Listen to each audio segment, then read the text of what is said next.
Hi friends, welcome back to my channel Nando electronics. இப்போ நம்ம பார்த்துட்டு இருக்கிறது வந்து பார்த்திங்கன்னா லாய்டு ஏசி.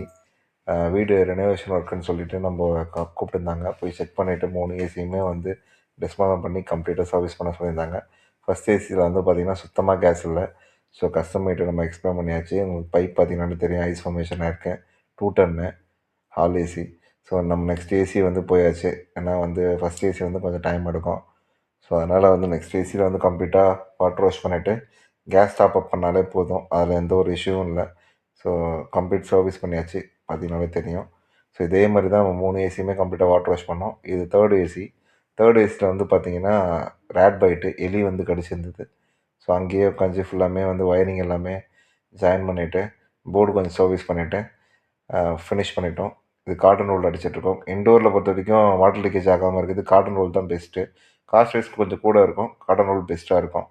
இது அவுட்டோரில் வந்து பார்த்திங்கன்னா ஃபுல்லாக கம்ப்ளீட்டாக காட்டன் ரோல் தான் யூஸ் பண்ணியிருக்கோம். இது ஹைட் ரிஸ்க்கு, அதனால் கொஞ்சம் கஷ்டமாக இருந்துச்சு. இந்த ஒர்க்கு வந்து பார்த்திங்கன்னா நம்ம வந்து கிட்டத்தட்ட 3 டேஸாக வந்து ஒர்க் பண்ணியிருந்தோம். ஏன்னா அவங்க நீட்டாக கேட்டிருந்தாங்க. ஸோ எப்பவுமே நம்ம ஒர்க்கு வந்து நீட்டாக தான் பண்ணி தருவோம். டைம் பிரச்சனை கிடையாது.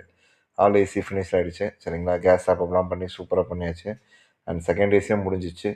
தேர்ட் ஏசியும் ஃபினிஷ் பண்ணியாச்சு. உங்களுக்கும் இந்த மாதிரி சர்வீஸ் தேவைப்படுது அப்படின்னா நம்மளை காண்டாக்ட் பண்ணுங்கள். அண்ட் மறக்காமல் நம்ம சேனலை சப்ஸ்கிரைப் பண்ணிக்கோங்க அண்ட் லைக் பண்ணிக்கோங்க. தேங்க்யூ ஃப்ரெண்ட்ஸ், பாய்.